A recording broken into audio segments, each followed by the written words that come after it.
দাবি পূরণ হয়নি, আবার রাস্তায় আশা কর্মীরা। খাদিনা মোড় থেকে মিছিল করে ঘড়ির মোড়ে আশা কর্মীরা। চুচুড়া ঘড়ির মোড় অবরুদ্ধ হয়ে যায় আশা কর্মীদের অবস্থান। কয়েকদিন আগে স্বাস্থ্য ভবন অভিযানে গিয়েছিল আশা কর্মীরা, সেখানে যেতে পুলিশি বাধার মুখে পড়তে হয় তাদের। 15,000 টাকা বেতনের দাবি সহ একাধিক দাবিতে গত 23শে ডিসেম্বর থেকে লাগাতার কর্মবিরতি করে চলেছে আশা কর্মীরা।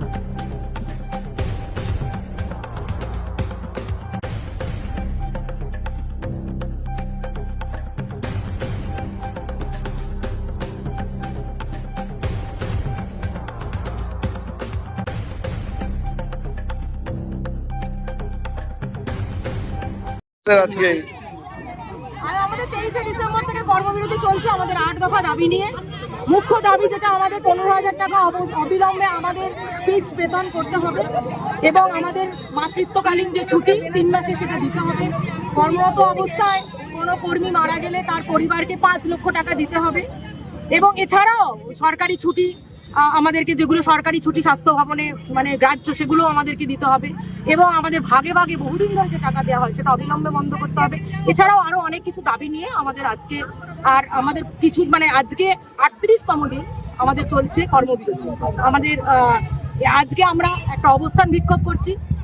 গত 21 তারিখের যে সরকার আমাদের সঙ্গে যে অমানবিক ব্যবহার করেছে, তারা যে আমাদের অসহযোগিতা করেছে, তার বিরুদ্ধে আমরা 22 তারিখ ধিক্কার মিছিল করেছি। আজকে আমরা ধিক্কার মিছিলের সাথে সাথে আমরা ধিক্কার অবস্থান করব এবং আমরা ডিএম এর সাথে দেখা করব এবং ডিএম কে আমাদের ডেপুটেশন। এই যে এতদিন ধরে আপনারা কর্মবিরতিতে রয়েছেন, তাতে তো মানুষের অনেক অসুবিধা হচ্ছে। হ্যাঁ, আমরা জানি, মানুষও বোঝে যে আজকে আশা দিদিরা তাদের পরিষেবা মা শিশু ছেড়ে দিয়ে আজকে কেন পথে। এর দায়িত্ব সরকারকে নিতে হবে। আমরা তো কেউ আজকে এক কথাতে কেউ কর্মবিরতিতে নামিনি। আজকে হয়তো দেখতে পাবেন স্বাস্থ্য ভবনে স্তূপাকার হয়ে গেছে ডেপুটেশনে। স্তরে স্তরে বিওমএইচ থেকে বিডিও থেকে সিওমএইচ দপ্তর থেকে স্বাস্থ্য ভবন থেকে আমরা স্তরে স্তরে ডেপুটেশন দিয়ে এসেছি। ওনাদেরকে বারবার বলেছে আমাদের এই বিষয়গুলো নিয়ে চিন্তা ভাবনা করতে।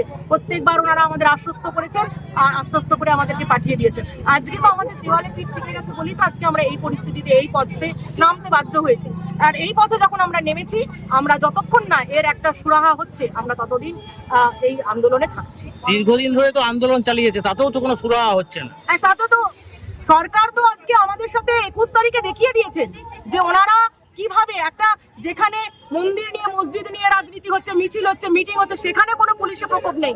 কিন্তু যারা তাদের দাবি নিয়ে রাস্তায় নেমেছে, তাদের ন্যায্য দাবি নিয়ে, তাদের আজকে পুলিশরা ধরপাকড় করছে, ট্রেন থেকে নামিয়ে দিচ্ছে, বাস থেকে নামিয়ে দিচ্ছে, মেয়েরা কত আহত হচ্ছে, থানায় নিয়ে গিয়ে মেয়েদেরকে আটকে রেখে দিচ্ছে, গ্রেপ্তার অ্যারেস্ট মেমোতে সই করাচ্ছে। এ কি অগণতান্ত্রিক প্রক্রিয়া চলছে আজকে পশ্চিমবঙ্গে? কিন্তু এই রাজ্যের মুখ্যমন্ত্রী তো একজন মহিলা।